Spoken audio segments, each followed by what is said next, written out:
Plestaya Bhutali Shri Mahate Bhaktilal Shaka Shiladev Goswami Dinamini Namam Vishnu Padaya Krishna Plestaya Bhutali Shri Mate Bhakti Siddhanta Sarasvati Dinamini Shivar Shabana Videi Vidaitaya Klipabdaya Krishna Sambandha Vigyana Daine Prabhavenama Madhujvara Premadya Shilupanuga Bhakti Dakshi Golakanna Shakti Vegana Mustute Namaste Go Lavani Shimulta Yedinataline Lupanuga Viluda Pasidanta Vantarine Vanchakalpa Talobhya Chaklipa Sindubhya Evacha Patitanam Pavanebhyo Vaishnavebhyo Namo Namo.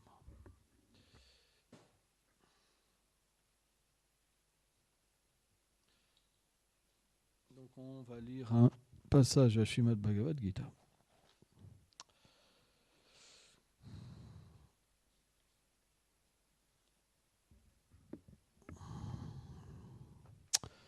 Chapitre 9, verset 5. Nachamatstani bhutani patsya meyogam eshvaram bhutabhim nachabhutastum mamatma bhutabhavanaha. En réalité, tout ce qui est créé n'existe pas dans ma forme éternelle. Regarde mon inconcevable pouvoir mystique. En tant que l'âme suprême, je soutiens et maintiens tous les êtres vivants et tous les éléments. Cependant, personnellement, je ne suis pas en eux. Commentaire. Srila Bhaktivinoda Thakur explique que bien que tous les êtres et les éléments soient situés en Krishna, on ne doit pas en conclure que tout existe en lui. Srila Vishwanath Chakravarti Thakur dit que l'on pourrait soulever un doute à ce sujet, car ceci est contraire à la déclaration du Seigneur dans le verset 9.4, lorsqu'il dit qu'il pénètre toutes choses et qu'il est le support de l'univers entier. En réponse à cela, Shri Krishna explique que sa puissance est si extraordinaire qu'elle peut rendre l'impossible possible. Entre Krishna et son corps transcendantal, il n'y a aucune différence, alors que l'âme est différente du corps qui la recouvre. L'âme demeure dans ce corps parce qu'elle devient attachée à lui lorsqu'elle le soutient et le maintient. Similairement, bien que le Seigneur soutienne et maintienne la manifestation cosmique, et bien qu'il soit situé dans cette forme universelle, il n'est pas en elle, parce qu'il en est détaché.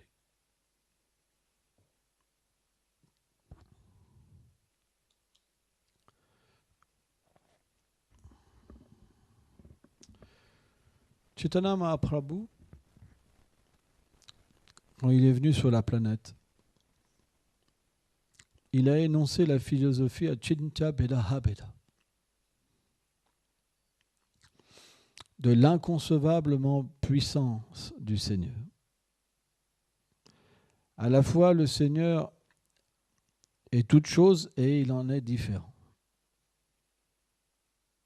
Sur ce principe, on peut comprendre la nature de l'âme. Sans ça, ce n'est pas possible. Par exemple, Om Purnamadam Purnamidam. Dans ce verset, la Sri Upanishad, c'est expliqué que tout ce qui émane du Seigneur suprême est complet. Lui-même est le tout complet. Mais bien que Ham Savla Saplabhava, que toutes les énergies émanent de lui, que tous les univers émanent de lui, il y a des milliards d'univers. Il y a des quantités d'êtres vivants illimitées. Et pourtant, il perd rien. Et tout ce qui sort de lui, c'est complet. Qui peut comprendre ça? Personne dans ce monde.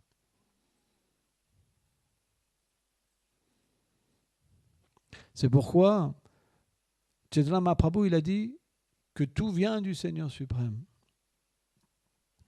mais que tout n'est pas lui non plus. Sur ce point, on peut comprendre que l'âme, on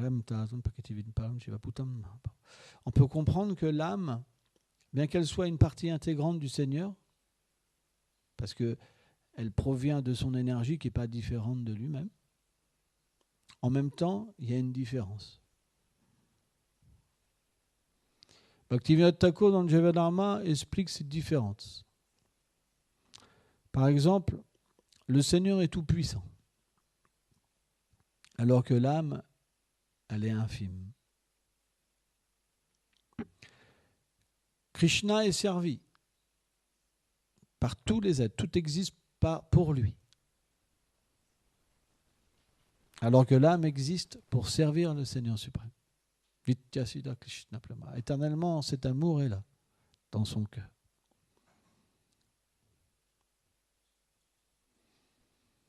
Krishna domine tout, alors que l'âme, elle, est dominée. Et en même temps, les qualités du Seigneur sont présentes dans l'âme, presque toutes. Il y a une similitude, à la fois de non-différence et de différence.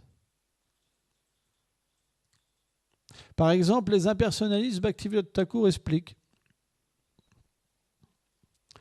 qu'ils pensent que l'âme est le Seigneur suprême. Ils pensent que le Seigneur n'a pas d'énergie séparée.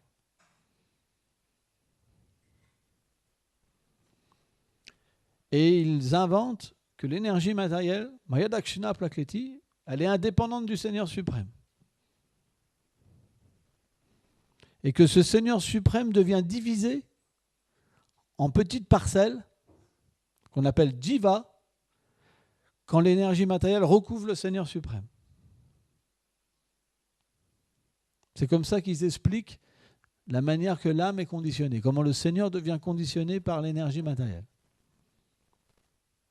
Mais c'est absurde. Parce que l'absolu, ça veut dire qu'il contrôle tout, que rien n'est indépendant de lui, que tout est insignifiant par rapport à lui.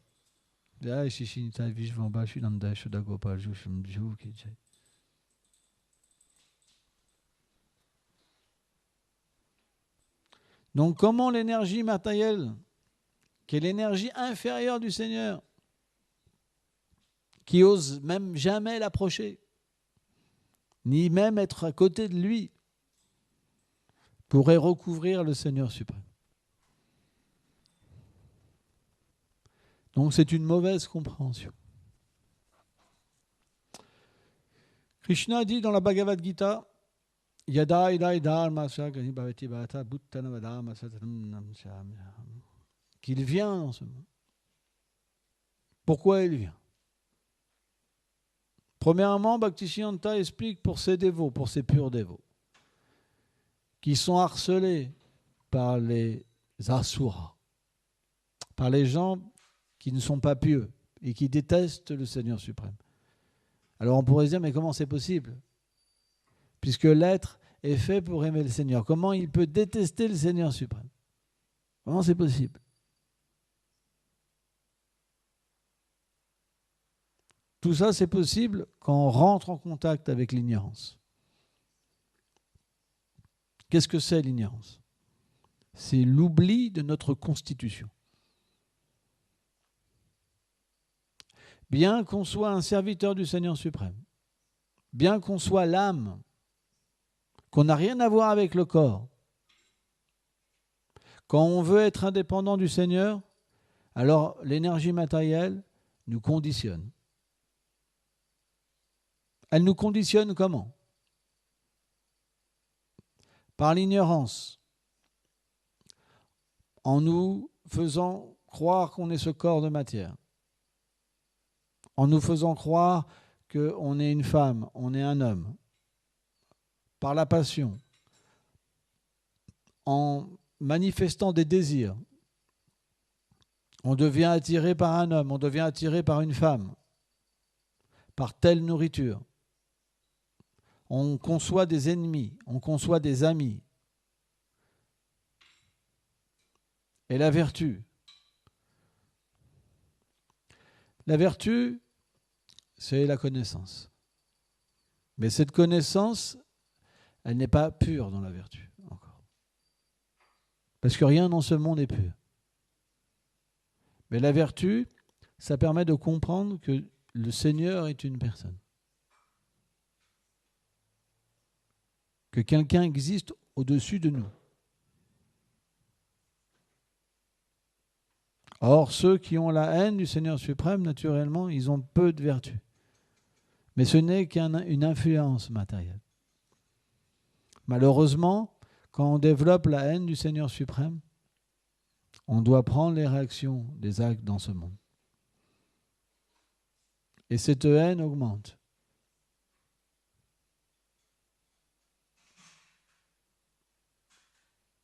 Alors comment on peut devenir de nouveau situé dans notre réalité? En suivant les enseignements de Chaitanya Mahaprabhu. En suivant les enseignements de Rupa Goswami, de Sanatan Goswami, de Jiva Goswami, Raghunath Das Goswami, les associés du Seigneur, qui viennent dans ce monde pour nous aider. Si on agit selon nos sentiments, on va faire des erreurs. Si on agit selon nos pulsions, on va faire des erreurs.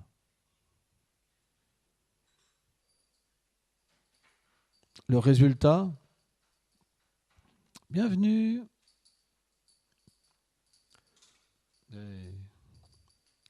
Le résultat,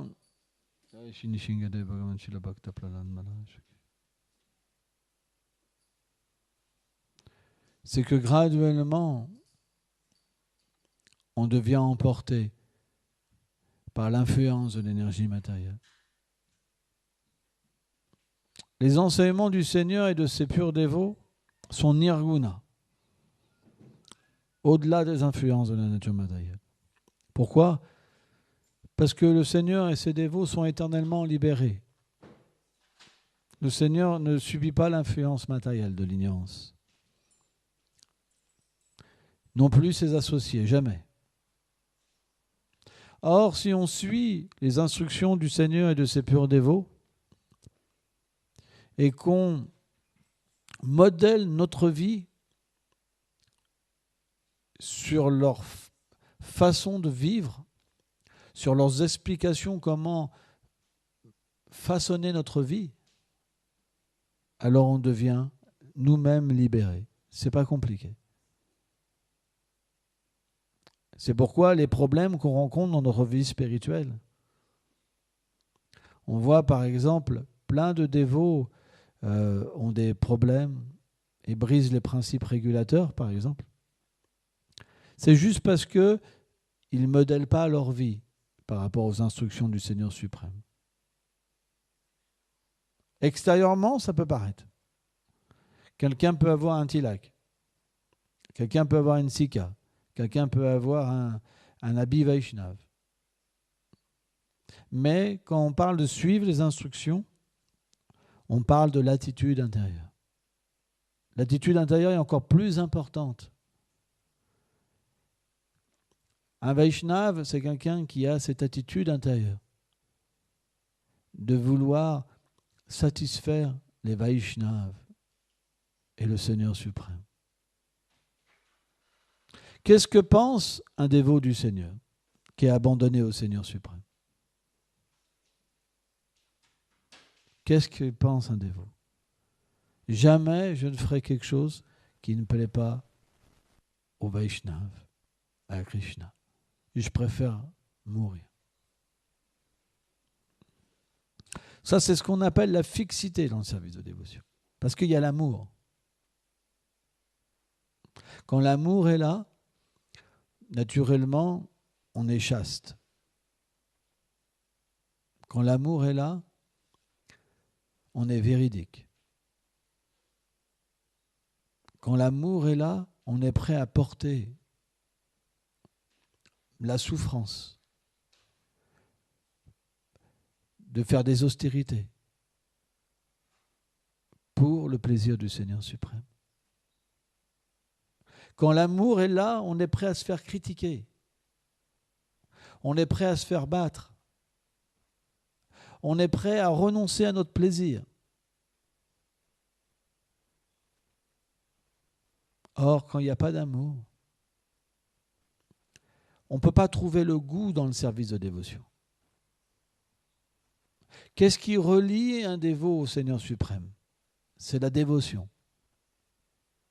Quand vous faites la vaisselle pour Krishna, mais que vous pensez que c'est la vaisselle de votre Seigneur, naturellement, les émotions viennent dans le cœur. Le goût vient dans le cœur.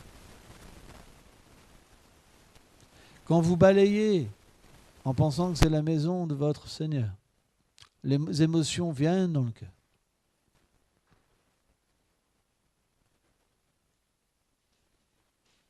Mais s'il n'y a pas la bhakti,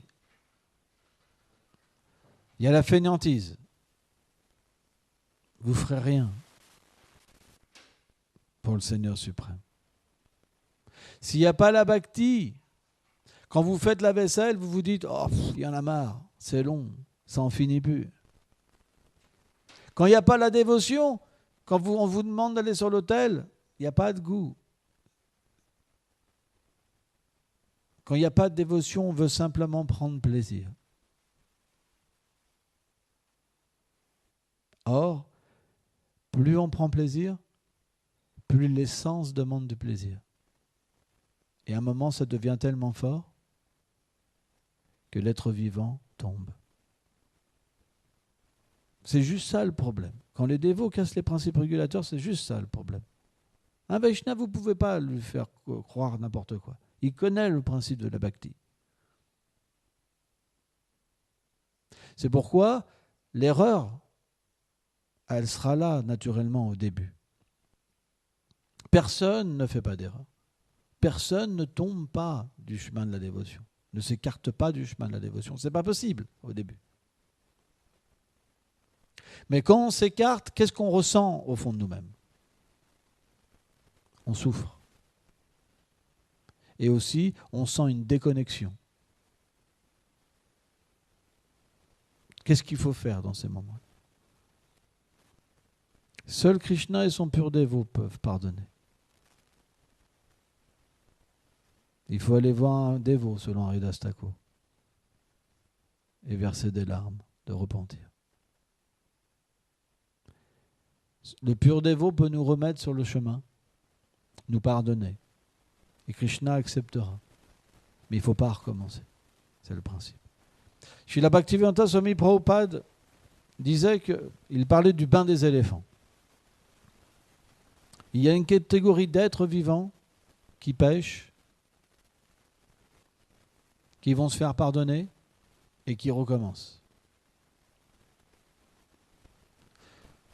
Selon les acharyas, c'est la pire des offenses. C'est une des offenses au Sanon. C'est compter sur le champ pour se voir pardonner des péchés, mais en pensant qu'on pourra recommencer tout le temps en étant pardonné. C'est ce qu'il y a de pire, en fait. C'est la pire des offenses, Bhaktivedanta Swami Prabhupada explique. C'est pourquoi, quand on fait une erreur, et tout le monde en fera, c'est normal. Faut pas si c'est quelque chose qui est conçu, prémédité, alors c'est comme un poison.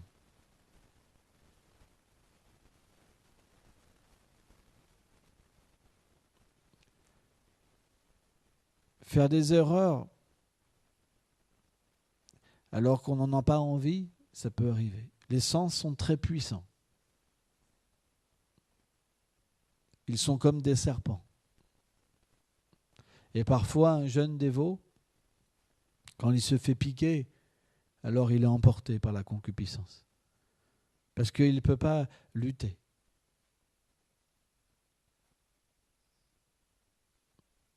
Mais, à force d'avoir cette expérience et de souffrir de s'être écarté de la pureté, l'être vivant reçoit graduellement l'intelligence du Seigneur suprême et de ses dévots. S'il désire la pure dévotion. Je dis bien s'il désire la pure dévotion. Sans ça, il va simplement rester à ce niveau de vie. Mais s'il désire la pure dévotion, alors Krishna lui donnera l'intelligence. Et il va prendre refuge dans le service des dévots. Et il va commencer à véritablement faire la vaisselle avec de la conscience. Il va commencer à cuisiner avec de la conscience, à chanter avec de la conscience, à relationner avec les Vaishnavas avec de la conscience, à servir les déités avec de la conscience. Et là, graduellement, la dévotion va venir dans son cœur, le goût supérieur. Mais il n'est pas encore libéré. Or, il peut que les objets des sens viennent encore à son contact. Et il peut être attiré. Mais parce qu'il a goûté un goût supérieur, il va prendre refuge tellement fort dans le Seigneur pour qu'il le sauve, que Krishna viendra le sauver. C'est cette manière-là qu'un dévot devient graduellement fixé dans le service de dévotion. Et il peut alors, par la grâce du Seigneur, à travers le chant, à travers l'association des dévots, à travers l'étude des shastras, des écritures, alors se maintenir dans la vie dévotionnelle. Or, plus il se maintient, plus il prend refuge dans le service de dévotion, plus le goût pour l'amour, plus la bhakti devient de plus en plus prédominante dans son cœur.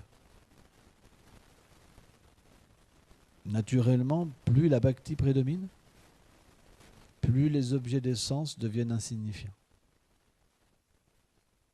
Bhaktivedanta Swami Prabhupada explique au point que ça devient comme des serpents qui n'ont plus de venin. Même s'ils attaquent le dévot, ils n'ont pas le pouvoir de le faire tomber. Et graduellement, alors tous ces monstres deviennent de moins en moins puissants et disparaissent. Mais c'est un processus qui est graduel. C'est pourquoi au début, c'est difficile. Et c'est vraiment même très difficile. Pourquoi ? Parce qu'un dévot, au début du service de dévotion, il peut même tomber malgré lui. Il suffit par exemple qu'il voie une image ou qu'il voie une scène dans la rue pour que ça le ravage en fait. Par exemple, il y a l'histoire d'Adjamil. Adjamil, c'était un brahmana de première classe. Il était marié à une jeune épouse. Il n'avait jamais même fait d'acte impie. Et un jour, il a perçu simplement une femme de mauvaise vie avec un homme de mauvaise vie, ivres tous les deux, sur le point d'accomplir l'acte charnel. Rien que cette vision-là, il a regardé. Il a essayé de réprimander, de ne pas regarder, mais il ne pouvait pas. Rien que le fait de voir cette scène-là, alors il a désiré la prostituer. Il a laissé sa femme, il a laissé sa famille, il a laissé l'adoration du Seigneur pour devenir un voleur et pour maintenir cette prostituée. juste ça. Bhaktivedanta Swami Prabhupada, il dit, l'âge de Kali, c'est que ça. Partout où vous allez, c'est que ça. On apprend même dans les journaux que maintenant les gens font la vie sexuelle dans la rue maintenant. Comme les animaux. C'est l'âge de Kali. C'est impossible de ne pas voir des choses. Il n'y a pas de pureté, il n'y a pas de chasteté. Donc, alors ça veut dire qu'on ne pourra pas se maintenir comme à Jamil.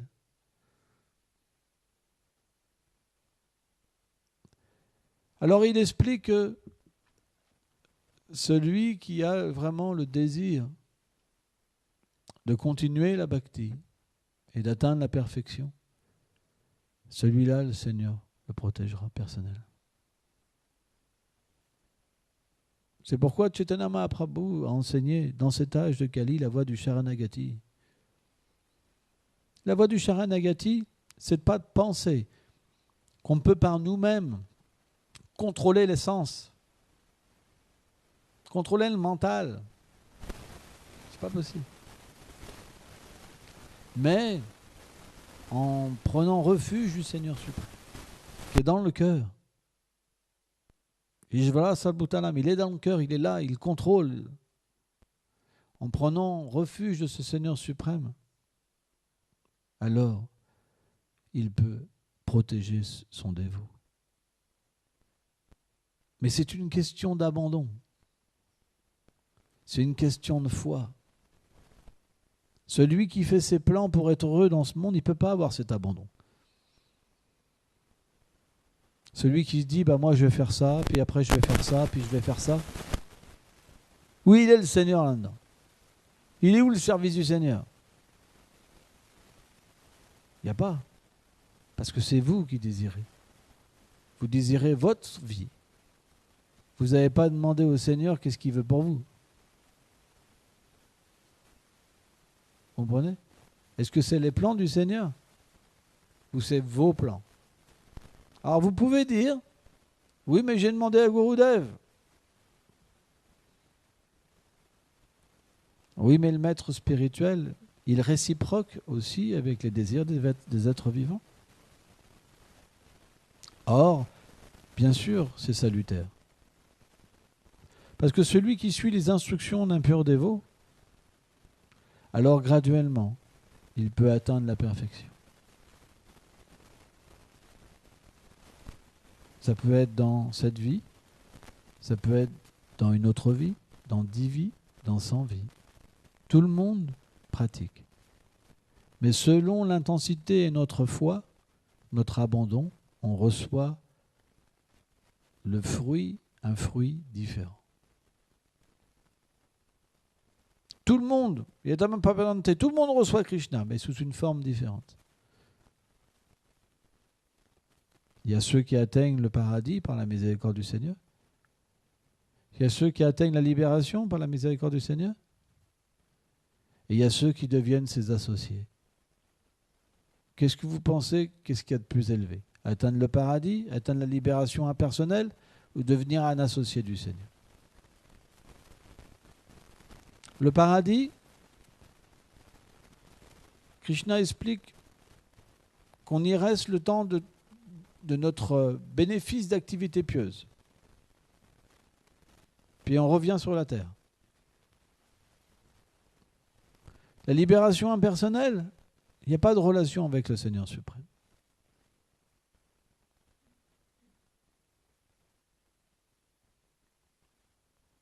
Il n'y a pas de l'amour de Dieu. On n'atteint pas la demeure suprême. On revient simplement au point de départ. Dans le Brahma Jyoti ou dans la rivière Virage. Il y a deux possibilités. Les bouddhistes veulent atteindre la rivière Virage. Par exemple. Mais quelle est la nature de l'âme? La nature de l'âme, c'est être situé dans une relation avec le Seigneur suprême. C'est pourquoi il faut atteindre ce désir. Parce que si vous atteignez ce désir dans le cœur par l'association des purs dévots, alors vous pourrez avoir une relation pure avec le maître spirituel. Et vous pourrez obtenir sa pleine miséricorde. Et arrêter de s'écarter du chemin de la dévotion. Car sans la miséricorde d'un sadguru, d'un gourou authentique, c'est pas possible. C'est simplement en servant avec avidité un pur dévot, en comprenant que ces instructions ne sont pas différentes du Seigneur suprême. Ça devait pas la bhakti, ça devait être Thakur. Alors c'est pas possible de ne pas s'écarter de cette voie. L'énergie matérielle est trop puissante. Quelqu'un peut dire « je recommencerai jamais ». Mais c'est pas possible. Il n'y a que quelqu'un qui ne comprend pas la puissance de l'énergie matérielle qui peut dire qu'il ne retombera pas. Ce n'est pas possible. Parce que cette énergie matérielle, elle est illimitée comparée à nous. Srila Vishvacharya Thakur explique que ce n'est pas l'âme qui agit dans ce monde. C'est des 3 gunas qui agissent à l'intérieur de nous-mêmes. Parce que l'âme, elle n'a rien à voir avec ses désirs. Ce n'est pas sa constitution d'être dans ce monde. Elle n'a rien à voir avec ce monde. C'est pourquoi, à moins d'avoir cette grâce tellement rare de vouloir devenir un associé du Seigneur et de comprendre que ce plan d'existence, il n'est simplement acquis que par l'abandon, par le refuge qu'on obtient d'un pur dévot. Si on n'obtient pas ça, rien ne nous dit qu'on sera là encore demain ou après-demain. Parce que l'énergie matérielle est tellement puissante. Elle nous attire en fait. C'est comme un feu, c'est expliqué. Les acharyas, ils prennent l'exemple d'un feu. Et ils prennent l'exemple des insectes qui sont attirés par la lumière.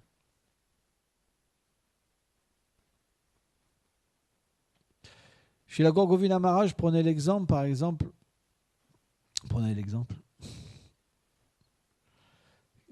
Parfois, il y a des abeilles. L'être vivant est comme une abeille. Il cherche le nectar, mais il ne sait pas où. Et parfois, il y a la fleur Ketaki. La fleur Ketaki, elle a une senteur, elle a un miel spécial. Mais elle a plein d'épines tranchantes. Et quand l'abeille, elle va dans ses fleurs, elle se fait mal. Elle souffre terriblement. C'est comme le monde matériel. On est fait pour le nectar. On se dit, oh, un peu de vie sexuelle. Oh, un peu de jeu de hasard.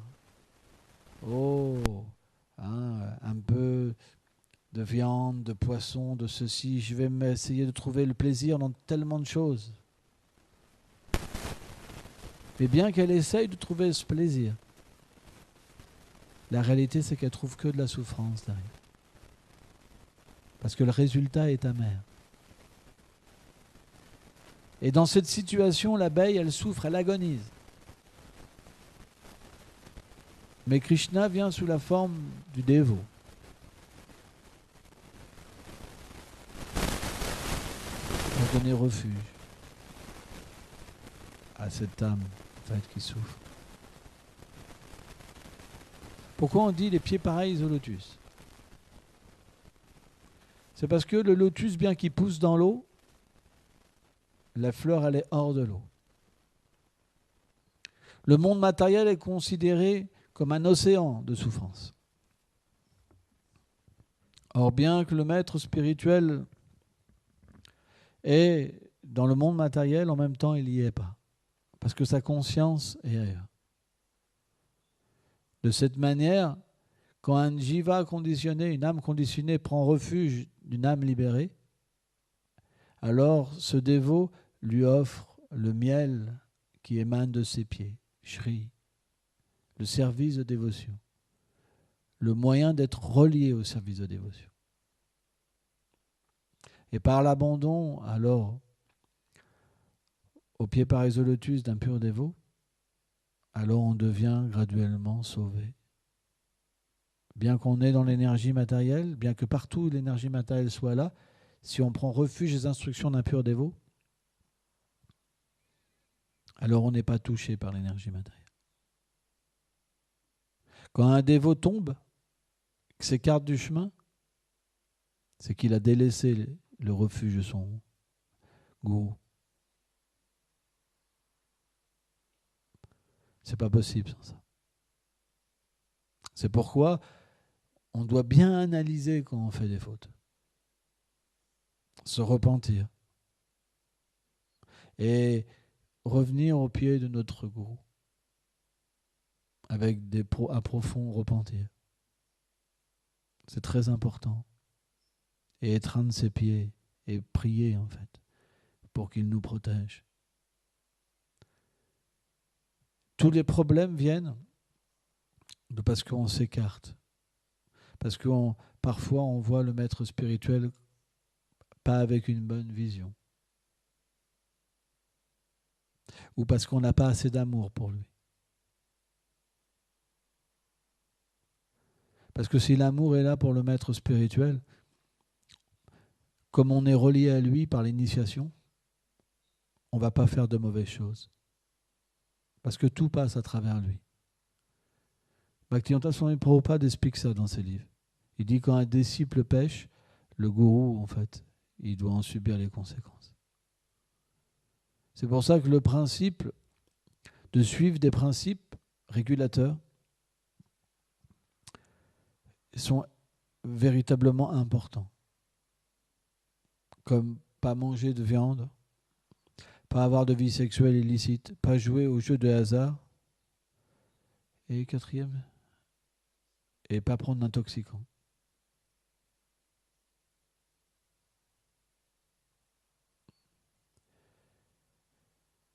C'est quelque chose qui est très important parce que ces 4 choses sont les 4 vices de l'âge de Kali. Quand Kali est venu sous la forme d'un roi, déguisé sous la forme d'un roi dans le royaume de Parikshit Maharaj, il frappait un bœuf. Et quand Parikshit Maharaj a vu cette personne-là, déguisée en roi qui frappait un bœuf,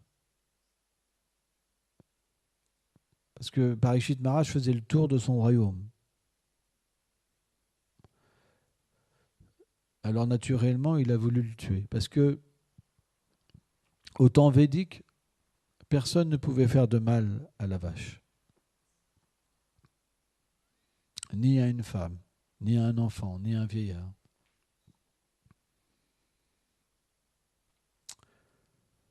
Mais Kali, personnifié, a pris refuge en Parikshit. Et un Vaishnav, quand quelqu'un prend refuge en lui, il ne peut pas ne pas protéger la personne. Donc il lui a dit qu'il ne pouvait pas rester dans son royaume. Parce que dans son royaume, il n'y avait pas d'activité pécheresse. Mais Kali lui a dit, mais tout est ton royaume.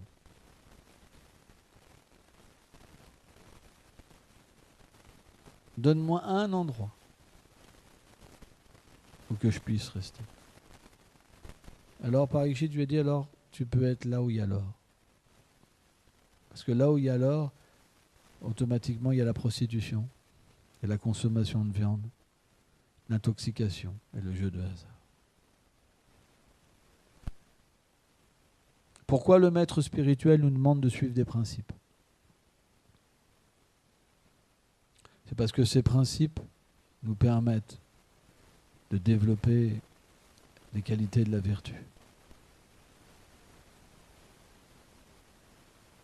Sans cette vertu, on ne peut pas pratiquer la vie spirituelle. C'est pas possible. Par exemple, le fait de la vie sexuelle illicite, c'est la pureté. Si on ne fait pas de vie sexuelle illicite, alors on peut développer la pureté.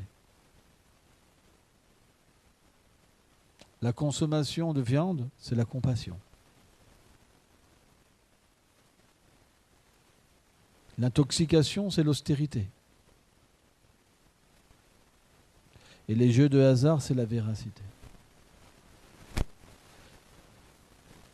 La pureté, la compassion, la véracité et l'austérité sont les 4 piliers de la religion. Alors parfois on les appelle différemment, hein, mais là je donne des noms que tout le monde peut comprendre. Il y a différentes versions dans les livres. Mais en suivant ces 4 principes-là, alors on a une base solide pour la spiritualité. On peut s'établir dans la vertu. Et la vertu, ça veut dire méditation. Smalana. Sans vertu, il n'y a pas de méditation. Sans vertu, il n'y a pas de souvenir de Krishna. Sans vertu, il n'y a pas de bhakti. Parce que la dévotion, elle est liée quand même au souvenir. Elle est liée au fait d'agir pour le Seigneur suprême. Alors bien sûr, Vishvacharya Thakur explique que la dévotion, elle est indépendante.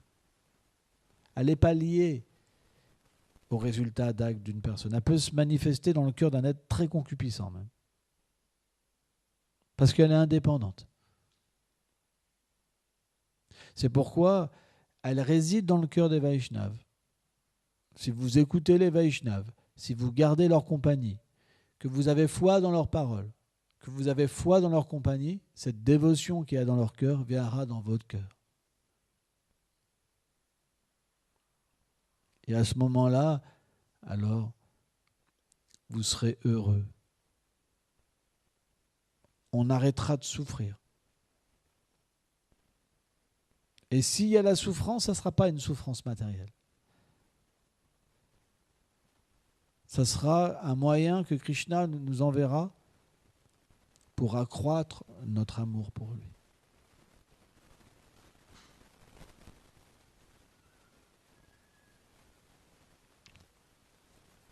On peut faire quelque chose pour toi?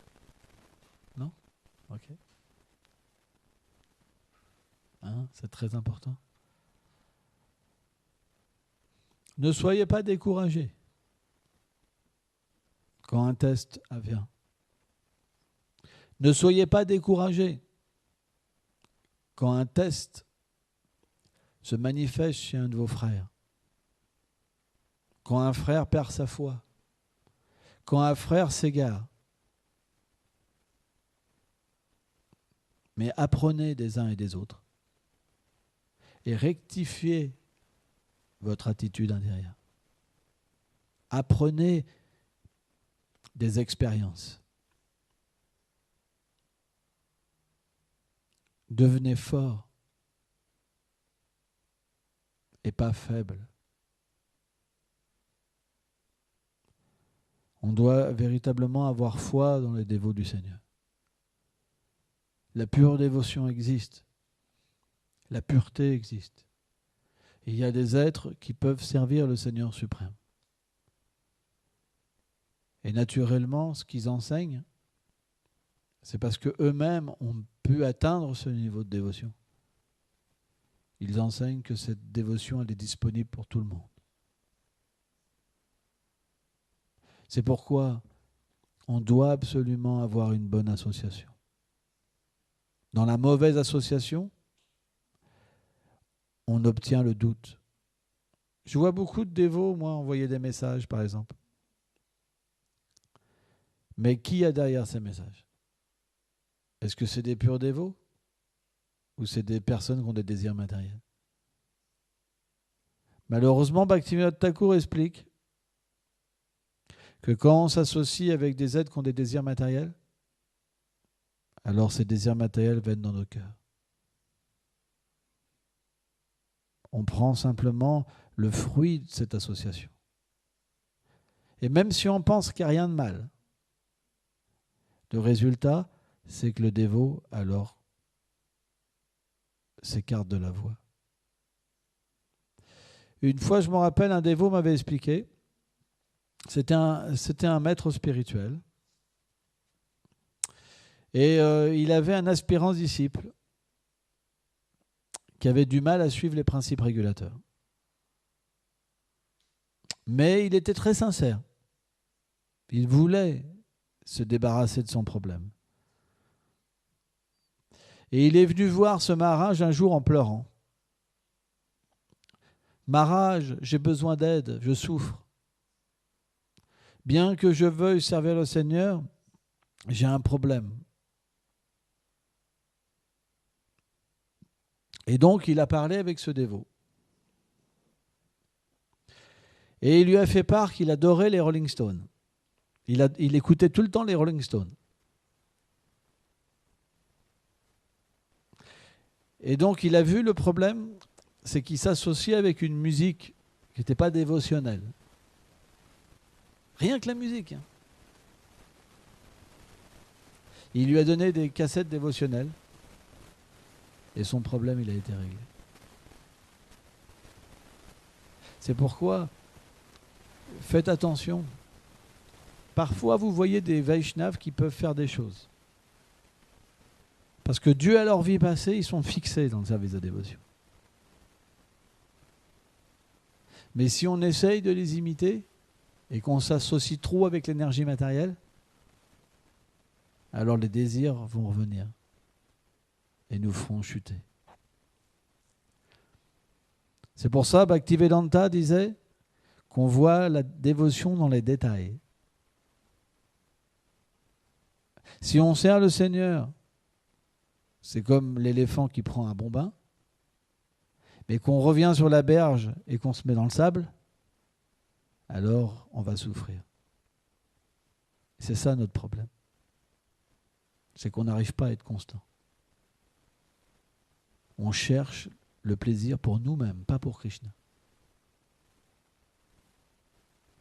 Et c'est pour ça qu'on n'arrive pas à progresser. Parce que c'est vrai, on a une vie dévotionnelle. Ça veut dire qu'on l'offre à Krishna. Mais nous-mêmes, on n'est pas complètement offert à Krishna. Dans la Bhagavad Gita, Krishna dit « Quoi que tu fasses, offre-le-moi ». Mais Bhaktivedanta Narayana Goswami Maharaj explique que ça, c'est l'action désintéressée.